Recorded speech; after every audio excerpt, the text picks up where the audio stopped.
ABC Rajajipuram की कलीसिया की तरफ से आप सभी का स्वागत है।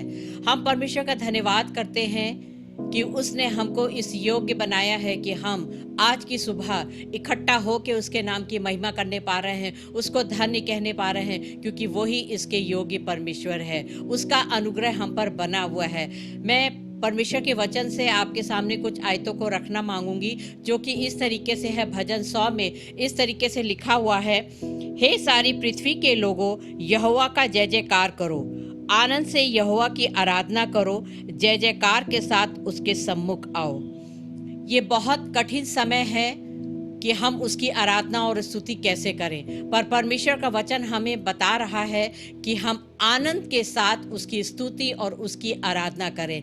ये संभव नहीं हो पाता है कि हम एक साथ परिवार के लोग बैठ के आराधना करें। सिर्फ परमेश्वर के भवन में ही हम इकट्ठे हो पाते हैं, पर ये परमेश्वर की एक अच्छी योजना है कि जब बाहर माहौल खराब है, हम बाहर नहीं जा सकते, तो अपने घर में अपने परिवारों के साथ बैठ के हम उसके नाम की महिमा को ले सकते हैं, उसकी स्तुति और उसकी आराधना कर सकते हैं, उसको धन्य कह सकते हैं, क्योंकि उसने हमें इस परिस्थिति में संभाला है, इस योग्य बनाया है, ताकि हम हर पल उसकी स्तुति और उसकी आराधना करने पाए। और आगे एक अच्छी आयत लिखी हुई है, निश्चय जानो कि यहोवा ही परमेश्वर है, उसी ने हमको बनाया और हम उसी के हैं। तो हमें ये बात जानने की ज़रूरत है, हमको किसी ने नहीं बनाया है, सिर्फ परमेश्वर ने ही हमको बनाया है, परमेश्वर ने ही हमको रचा है। सिर्फ इसलिए रचा है ताकि हम इस पृथ्वी पर रहकर उसके नाम की महिमा करने पाएं, उसको धन्य कहने पाएं, क्योंकि आगे लिखा है हम उसी के हैं। जब परमेश्वर ने हमको बनाया है तो हमको ये बात याद रखने की ज़रूरत है कि हम उसी के हैं। तो आइए आज की सुबह हम सब मिल के उसके नाम की स्तुति और उसकी आराधना करने पाए और अपने परमेश्वर को अपने द्वारा और ज़्यादा महिमा देने वाले हो सके। मैं जाऊंगा जहां में तेरी रोशनी को लिए, तब दुनिया देखेगी तेरी रोशनी। मैं जाऊंगा जहां में तेरी रोशनी को लिए, तब दुनिया देखेगी तेरी रोशनी। तेरा वचन है, तेरा वचन है मेरे पाँव की ज्योति, फैलाऊंगा इसको मैं सारे जहां में। तेरा वचन है मेरे पाँव की ज्योति, फैलाऊंगा इसको मैं सारे जहां में। मैं जाऊंगा जहां में तेरी रोशनी को लिए, तब दुनिया देखेगी तेरी रोशनी। मैं जाऊंगा जहां में तेरी रोशनी को लिए, तब दुनिया देखेगी तेरी रोशनी। ना मैं जीऊंगा, ना मैं जीऊंगा किसी और में, अब उस सांसें भी मेरी तेरी हुई। ना मैं जीऊंगा किसी और में, अब उस सांसें भी मेरी तेरी हुई। मैं जाऊंगा जहां में तेरी रोशनी को लिए, तब दुनिया देखेगी तेरी रोशनी। मैं जाऊंगा जहां में तेरी रोशनी को लिए, तब दुनिया देखेगी तेरी रोशनी। प्रकाशमान प्रकाशमान प्रकाशमान प्रकाशमान हो, प्रकाशमान प्रकाशमान प्रकाशमान हो, प्रकाशमान प्रकाशमान प्रकाशमान हो।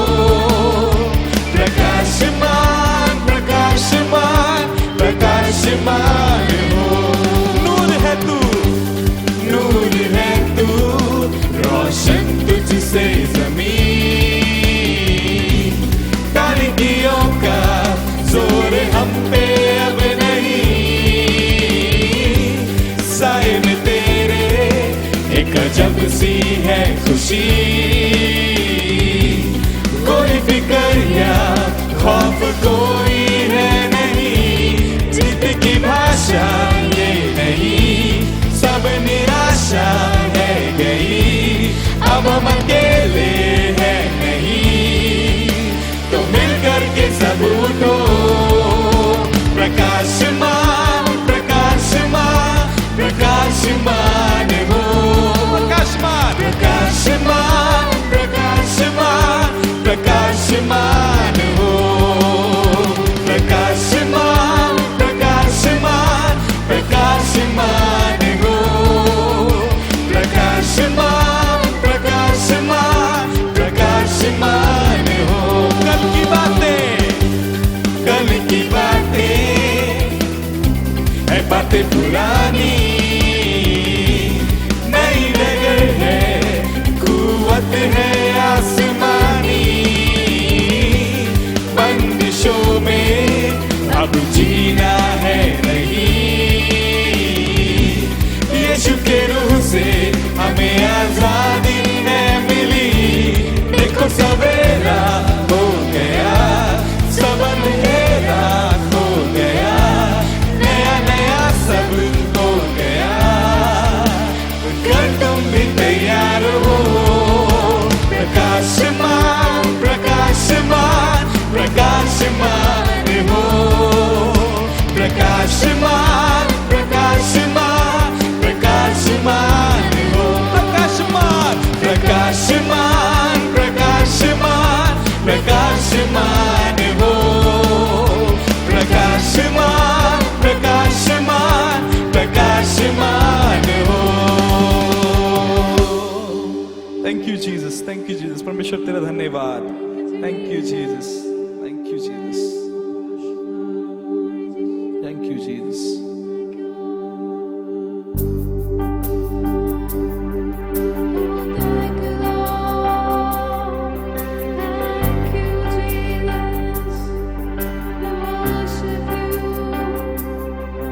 हालात चाहे जो कहे,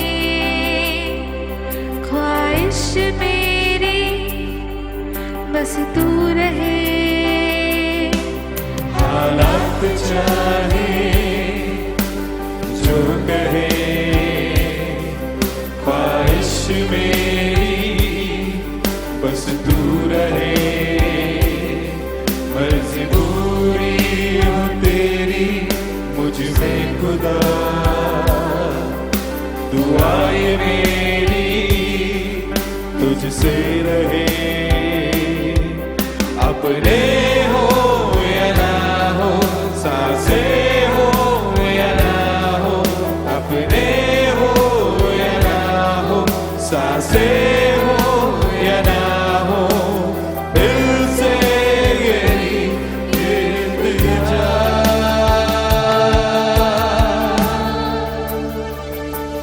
हर हालात में हो तेरा शुक्रिया, ओ तू ही जिंद है मेरी, तू मालिक मेरा, तू अपने जैसा खुदा, तू मुझको बना, अब हर लम्हे मैं करूं तेरा शुक्रिया, ओ हर हालात में हो तेरा शुक्रिया, तू ही जिंद है मेरी, तू मालिक मेरा, वो अपने जैसा खुदा, तू मुझको बना, अब हर लम्हे मैं करूं तेरा शुक्रिया।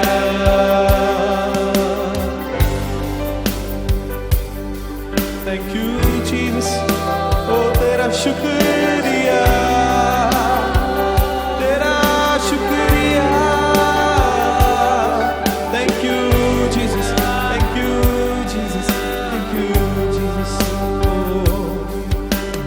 भाता क्यों नहीं ये लम्हा है मुझे, मुझको है पता, वो तू ही अव्वल है मेरे,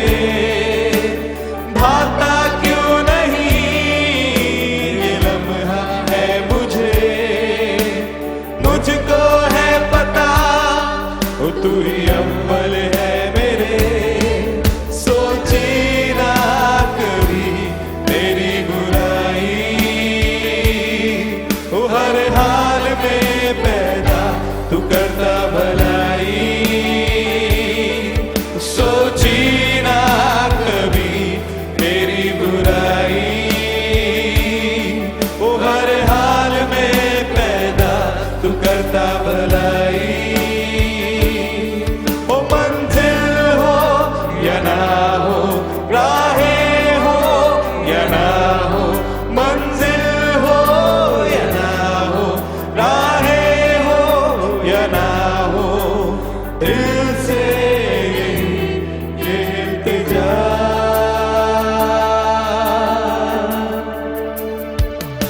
ओ हर हालात में हो तेरा शुक्रिया, ओ तू ही जिंद है मेरी, तू मालिक मेरा, ओ अपने जैसा खुदा तू मुझको बना, ओ हर एक लम्हे में करूं तेरा शुक्रिया, ओ करे हो मेरा ये आखिरी लम्हा, निगाहें तुझको निहारे बस खुदा, ईमान मुझको है यकीन, नजात तुझ में सलामत मेरे खुदा, हो गए हो मेरा ये आखिरी लम्हा, निगाहें तुझको निहारे बस खुदा, ईमान मुझको है यकीन,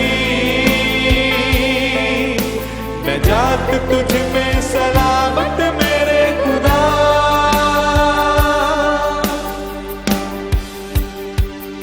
ओ हर हालात में हो तेरा शुक्रिया, ओ तू ही जिंद है मेरी, तू मालिक मेरा, ओ अपने जैसा खुदा तू मुझको बना, हर एक लम्हे में करूं तेरा शुक्रिया, ओ शुक्रिया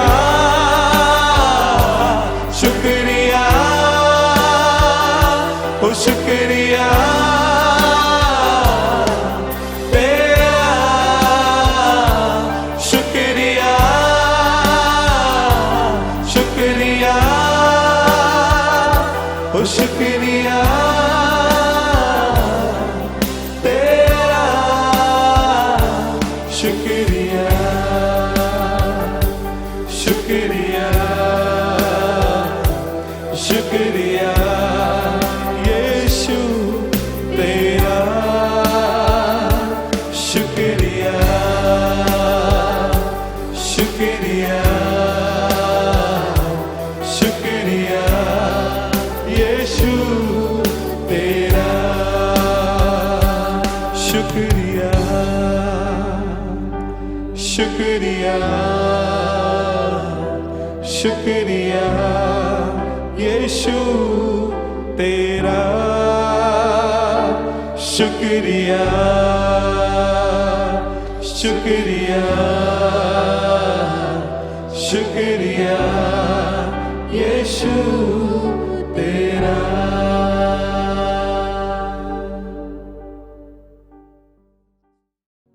आज की इस आराधना में हम आप सबका खुदावंद यीशु मसीह के मधुर नाम में स्वागत करते हैं और उम्मीद करते हैं कि हर बार की तरह आप आज भी इस आराधना से आशीष को प्राप्त करेंगे।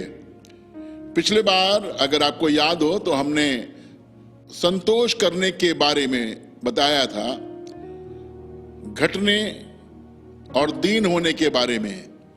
आज इसी विषय को थोड़ा सा आगे बढ़ाते हैं। ये यीशु मसीह की मूलभूत शिक्षा है, खास शिक्षा है, और ये मत्ती रचित सुसमाचार और उसके 5 और 6 और 7 अध्याय में पाई जाती है। लेकिन मैं 5, 6, 7 पूरा नहीं पढ़वाऊंगा। 5वें अध्याय में आ जाएं और उसकी ये 3री आयत है जहां पर इस प्रकार से लिखा हुआ है, सुनिएगा। धन्य है वे लिखा है, धन्य है वे जो मन के दीन हैं, जो मन के दीन हैं। धन्य है वे जो मन के दीन हैं, क्योंकि स्वर्ग का राज्य क्योंकि स्वर्ग का राज्य उन्हीं का है। उन्हीं का है। धन्य है वे जो मन के दीन हैं। अंग्रेजी में टर्म आया है पुअर इन द स्पिरिट, जो मन में गरीब हैं, आत्मा में गरीब हैं। स्वर्ग का राज उन्हीं का है। आज हम बात कर रहे हैं स्वर्ग के राज्य को हासिल करने के लिए या स्वर्ग के राज में प्रवेश करने के लिए जो नियम प्रभु बता रहे हैं, वो बता रहे हैं कि मन का दीन होना। जो दीन शब्द है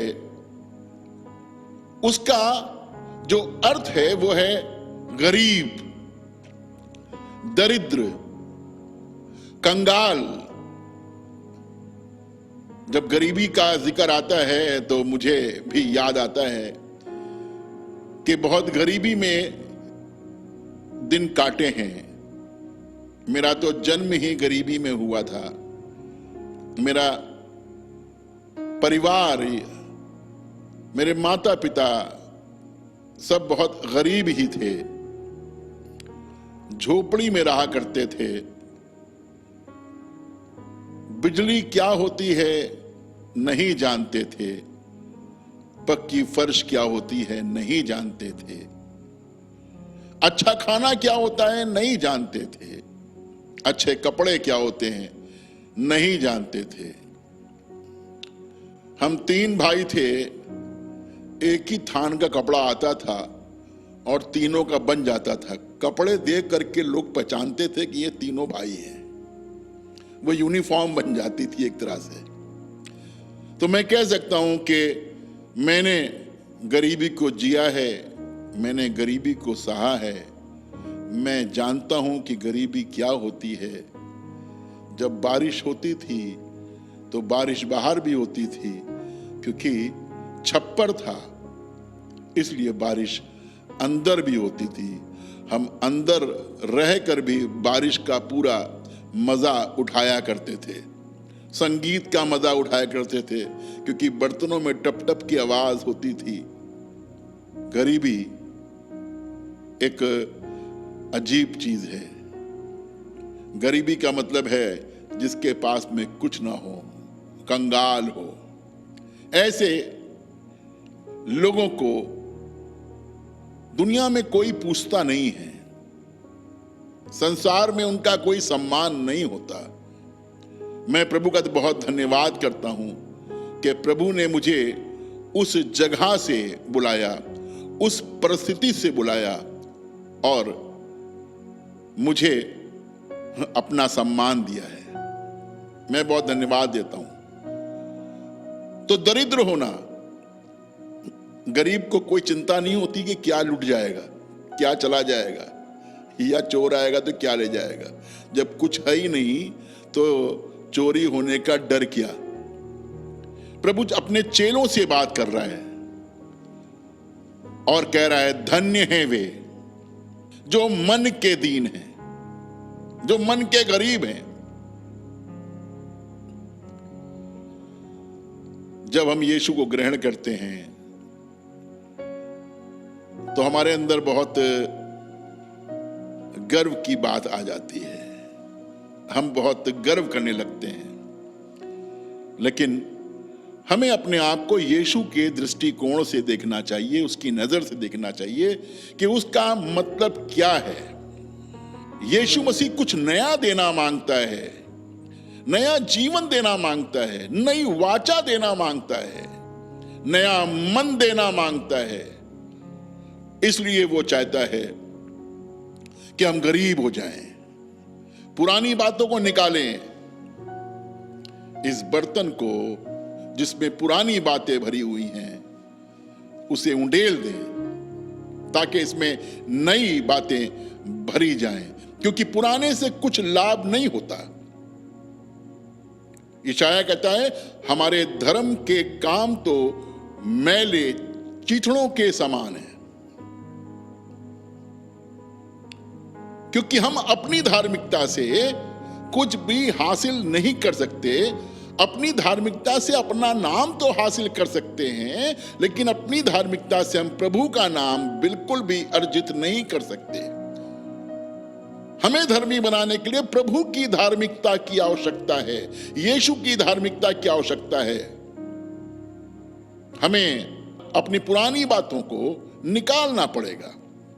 यशायाह 6 अध्याय का किस्सा है, अगर आप पढ़ें तो यशायाह 6 अध्याय में इस प्रकार से बयान किया गया है। उसकी 5वीं आयत को पढ़ें। तब मैंने कहा हाय हाय हाय हाय मैं नष्ट हुआ। मैं नष्ट हुआ। तब मैंने कहा हाय हाय मैं नष्ट हुआ। बता रहा हूं आपको, ये यशायाह भविष्यवक्ता है, इसे मेजर प्रॉफिट कहा गया है, और मेजर प्रॉफिट्स में से, बड़े भविष्यवक्ताओं में से ये पहला भविष्यवक्ता है। और ये कह रहा है हाय हाय मैं नाश हुआ।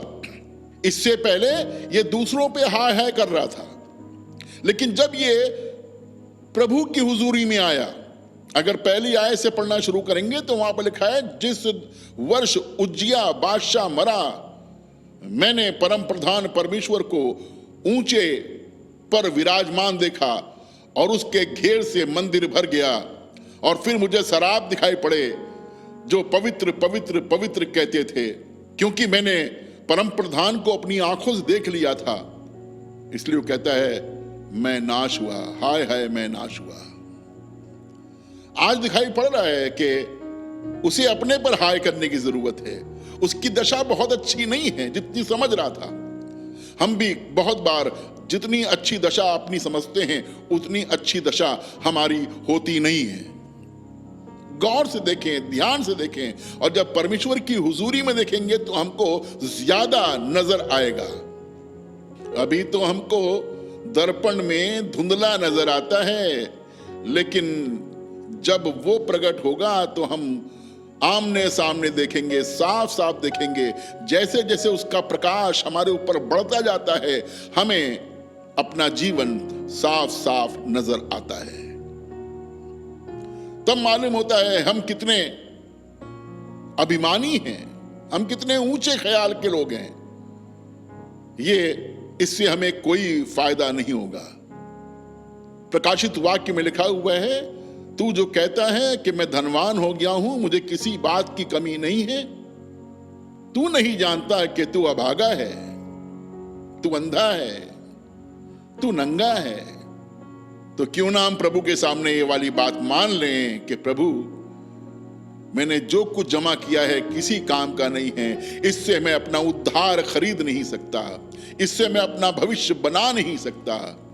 ये तो सब इस देह के साथ में चला जाएगा, खत्म हो जाएगा। मुझे तो तेरे साथ अनंत जीवन में रहने की जरूरत है। दाऊद ने कहा, इस दीन जन ने यहोवा को पुकारा, इस दीन जन ने यहोवा की दुहाई दी, और उसने मेरी तरफ झुक करके मेरी प्रार्थना को सुन लिया। जब दीन झुकता है तो हमारा प्रभु भी झुकता है और प्रार्थना को सुन लेता है। गिदोन कहने लगा कि ना वो पुरखा रहे जो ईमान रखते थे, अब तो कुछ भी नहीं है। कुंड में थोड़ा सा गेहूं है जो झाड़ रहा हूं अपने अपने परिवार के लिए। जब गिदोन ने मान लिया कि वो कुछ नहीं है, वो निर्बल है, वो कमजोर है, तो परमेश्वर ने उससे कहा, अपने इसी जोर पे जा, अपने खालीपन में जा, अपनी गरीबी में जा, क्योंकि परमेश्वर की सामर्थ तो हमारी निर्बलता में, हमारे खालीपन में सिद्ध होती है। आज में ये जानने की और ये मानने की जरूरत है। मेरे साथ निकालें 2 कुरिन्थियों और उसका 12वां अध्याय, जहां पर इस प्रकार से बताया गया है। 12वां अध्याय है, उसका 5वां पद पढ़िएगा। ऐसे मनुष्य पर तो मैं घमंड करूंगा। लिखा है ऐसे मनुष्य पर तो मैं घमंड करूंगा। लिखा है, पौलुस कह रहा है मैं एक व्यक्ति को जानता हूं, और वो अपने बारे में कह रहा है कि ना जाने दे सहित ना जाने दे रहित वो तीसरे स्वर्ग पर उठा लिया गया, और वहां पर उसने वो सब देखा जिसका जुबान पे लाना मुनासिब नहीं है, जिसे बयान करना असंभव है। अगर वो बयान करेगा तो सत्य बयान करेगा, लेकिन फिर भी वो बयान नहीं करता है। वो कहता है ऐसे मनुष्य पर तो मैं घमंड करूंगा। ऐसे मनुष्य पर तो मैं घमंड करूंगा। घमंड की बात आ गई। ऐसे मनुष्य पर तो मैं घमंड करूंगा, परंतु अपने पर अपनी निर्बलताओं को छोड़, अपनी निर्बलताओं को छोड़कर अपने विषय में घमंड ना करूंगा। अपने विषय में घमंड ना करूंगा। ना करूंगा। आप भी कहें मैं अपने विषय में घमंड नहीं करूंगा, अपने विषय में ऊंची बातें नहीं करूंगा। हाँ, बहुत कुछ मेरे घर में दिखाई पड़ता है, हाँ बहुत कुछ मेरे बिजनेस में दिखाई पड़ता है, बहुत कुछ मेरी नौकरी में दिखाई पड़ता है, बहुत कुछ बाल बच्चों की परवरिश में दिखाई पड़ता है, लेकिन मैं अपने विषय में घमंड नहीं करूंगा। आगे सुनिए। क्योंकि यदि मैं घमंड करना चाहूं, क्योंकि यदि मैं घमंड करना चाहूं तो मूर्ख ना होऊंगा। तो मूर्ख नहीं ठहरूंगा। अगर आप घमंड करना चाहें अपने चीजों पर, अपनी उपलब्धियों पे, तो आप मूर्ख नहीं ठहरेंगे। आप सही कह रहे हैं। लेकिन आगे सुने। क्योंकि सच बोलूंगा, क्योंकि सच बोलूंगा तो भी रुक जाता हूं। तो भी रुक जाता हूं। रुक जाइए। तो भी रुक जाता हूं। ऐसा ना हो कि जैसा कोई मुझे देखता है या मुझसे सुनता है मुझे उससे बढ़कर समझे। मैं ये नहीं चाहता। मंदिर में 2 लोग प्रार्थना करने के गए। एक जो प्रार्थना कर रहा था वो फरीसी था। उसे जो कुछ वो आराधनालय में करता था, प्रभु के लिए करता था, उस पर बड़ा घमंड था। लेकिन एक दूसरा व्यक्ति था जो दूर खड़ा हुआ था। उसने स्वर्ग की ओर आंखें उठाना भी नहीं चाहा, वरन अपनी छाती पीट पीट कर कहने लगा, हे प्रभु मुझ पर दया कर, हे प्रभु मुझ पर दया कर। यीशु मसीह कहते हैं वो दूसरा नहीं जिसका जिक्र पहले आया था, यीशु मसीह उसे दूसरा कह रहे हैं। और जिसका जिक्र बाद में आया था उसके लिए कह रहे हैं कि वो मेन आदमी है, वो मुख्य है। वो दूसरा नहीं, परंतु यही धर्मी ठहर करके अपने घर गया। अगर हम दीन बनेंगे, अगर हम गरीब बनेंगे, अगर हम निर्धन बनेंगे, मेरा मतलब है सब कुछ छोड़ के गरीब नहीं होना है, लेकिन मन का गरीब होना है। मन में जो जो घमंड की बातें हैं, मन में जो जो चीजें हैं, उन्हें निकाल दीजिए, क्योंकि आपको संसार का राज्य नहीं, आपको परमेश्वर का राज्य मिलने वाला है। यीशु मसीह ने ठान लिया कि वो आपको परमेश्वर का राज्य देगा। याकूब 4 अध्याय उसके 10वें पद में लिखा है, प्रभु के सामने दीन बनो। लिखा है प्रभु के सामने दीन बनो तो वो तुम्हें शिरोमणि बनाएगा। तो वो तुम्हें शिरोमणि बनाएगा। प्रभु के सामने दीन बनो तो वो तुम्हें शिरोमणि बनाएगा। प्रभु आपको शिरोमणि बनाना मांगता है। हमें प्रभु के सामने अपने आप को दीन करने की, दीन बनने की जरूरत है। यीशु मसीह ने कहा जो तुम में बड़ा बनना मांगता है वो सबका दास बने। आज जरूरत है कि अपने आप को दीन करें। लिखा है जो बच्चों की तरह अपने आप को बनाएगा वो स्वर्ग के राज में बड़ा किया जाएगा। हमें अपने हृदय में से, अपने अंदर से बुराइयों को निकालना है, ताकि हम प्रभु के सामने दीन बन सके, गरीब बन सके, वो हमें स्वर्ग का राज्य दे सके। आइए हम प्रार्थना करें। प्यारे खुदावंद, हम शुक्रगुजार हैं, तुम्हारा खुदा है। आज की आराधना में तूने अपने वचन से हमसे बात की, हम तेरे बहुत शुक्रगुजार हैं। खुदावंद, हम घमंडी होकर के शैतान का सा दंड पाना नहीं चाहते, इसलिए प्रभु वचन के अनुसार हम चाहते हैं हम और हमारे सुनने वाले अपने आप को दीन करें, उन बातों से जो हमारे अंदर घमंड पैदा करती हैं अपने आप को खाली करें, ताकि तू अपनी नई बातें हमारे अंदर भर सके। हम अपने आप को तेरे हाथों में सौंपते हैं, यीशु मसीह के नाम से मांगते हैं, आमीन।